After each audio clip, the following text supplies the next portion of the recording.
आज जो हम लोग पढ़ने चल रहे हैं इंडियन सिविलाइजेशन एंड कल्चर के बारे में, हमारे भारतीय सांस्कृतिक सभ्यता के बारे में जो हम लोग आज देखने चल रहे हैं, इनके राइटर है महात्मा गांधी। महात्मा गांधी के द्वारा यह इंडियन सिविलाइजेशन एंड कल्चर को लिखा गया है, जिसके बारे में हम लोग देखने जा रहे हैं। महात्मा गांधी का नाम था मोहनदास, पूरा नाम था मोहनदास करमचंद गांधी। इनका जन्म 1869 ईस्वी में हुआ था तथा मृत्यु 30 जनवरी 1948 ईस्वी को नाथूराम गोड्स के द्वारा कर दिया गया।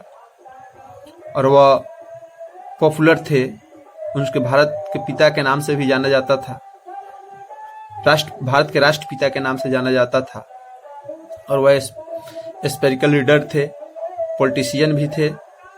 पॉलिटिशियन में कितना योगदान दिया गया है, इनके बारे में सबसे पहले हम प्रकाश थोड़ा डालते हैं, समझाने की कोशिश करते हैं। इंडियन सिविलाइजेशन एंड कल्चर में यह भारतीय सभ्यता पर प्रकाश डाला गया है। यह उदाहरण गांधी जी की देशभक्ति ने लिखने को प्रेरित किया है और देश में यह civilisation, Indian civilisation and culture पर जो प्रकाश डाला गया है महात्मा गांधी के द्वारा जो लिखा गया है, यह पाठ भारतीय सभ्यता को अन्य सभ्यताओं से अलग पहचान दिलाती है। यह भारतीय सभ्यता गांधी जी को दूसरी सभ्यताओं से इसको तुलना करने के लिए प्रेरित करती है। यानी कहा गया है, ऊपर का जो भी इंट्रोडक्शन दिया गया है उसको बहुत आसान तरीका में, आसान से आसान तरीका से, सिंपल तरीका से हम समझाने की कोशिश कर रहे हैं। भारतीय सभ्यता की तुलना अन्य सभ्यताओं पर नहीं की जा सकती है। अन्य सभी सभ्यताएं या तो समाप्त हो चुकी है या पूर्व की तरह वैभवशाली नहीं है, परंतु भारत अभी तक अपनी गरिमा को बनाए रखने हुए अटल है।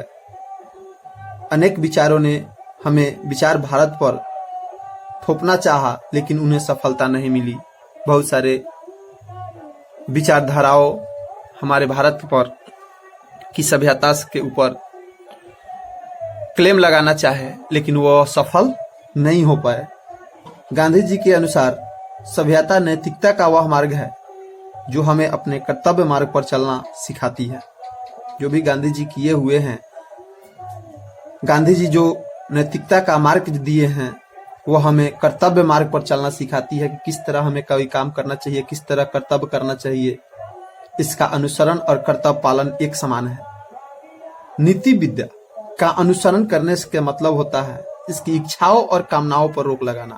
नीति विद्या का अनुसरण जो होता है कि कोई इच्छा हो, कामना हो, उस पर क्या करना है, रोक लगाना है।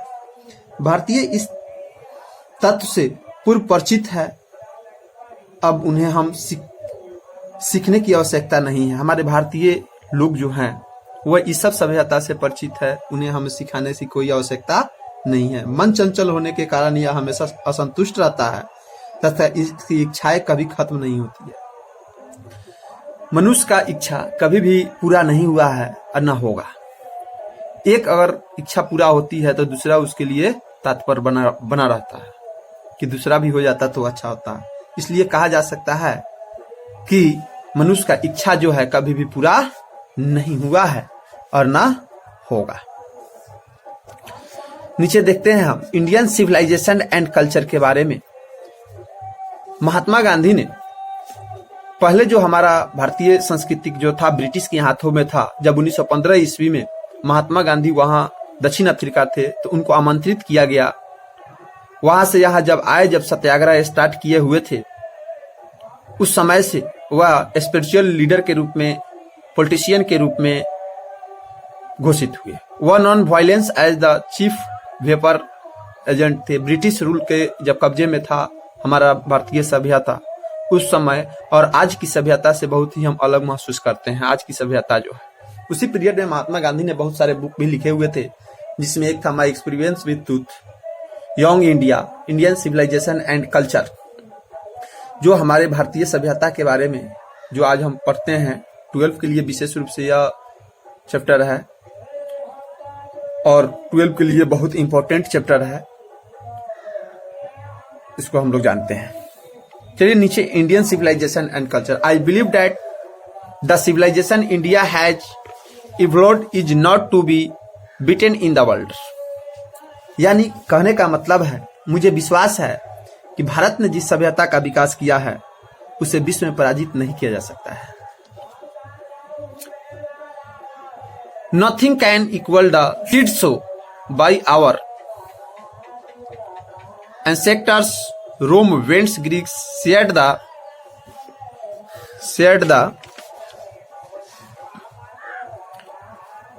same fact.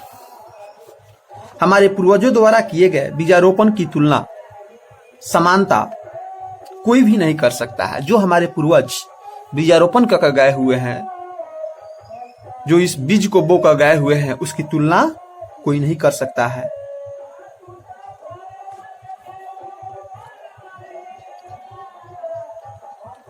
Japan has become western of China. Nothing can be said, but India is still somehow or other sound at the foundation.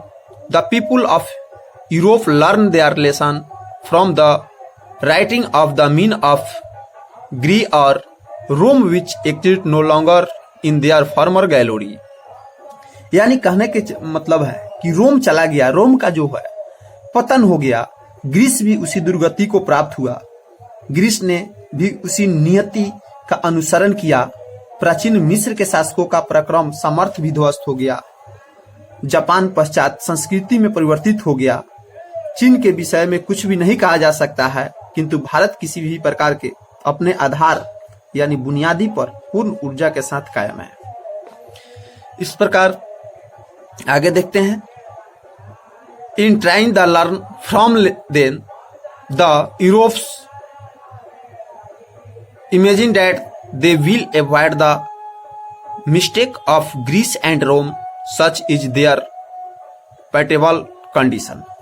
किंतु भारत किसी भी प्रकार से अपने आधार यानी बुनियादी पर पूर्ण ऊर्जा के साथ कायम है। यूरोप के जन समुदाय ने ग्रीक, यूनान अथवा रोम की लिपि लेखन कला द्वारा अपने ज्ञान का विकास किया, जो अपने पूर्ववर्ती गौरव में बना नहीं सका। उसने ज्ञान प्राप्त करने के क्रम में यूरोपीय समाज ने कल्पना की थी कि वे ग्रीक तथा रोम द्वारा हुई भूलों को सुधार लेंगे, भूलों की पुनरावृत्ति नहीं करेंगे। ऐसे ही उनकी दयनीय स्थिति रही है रोम का। सेकेंड पैराग्राफ देखते हैं। In the midst of all this, India remains immovable, and that is her glory. इस समस्त प्रतिकूल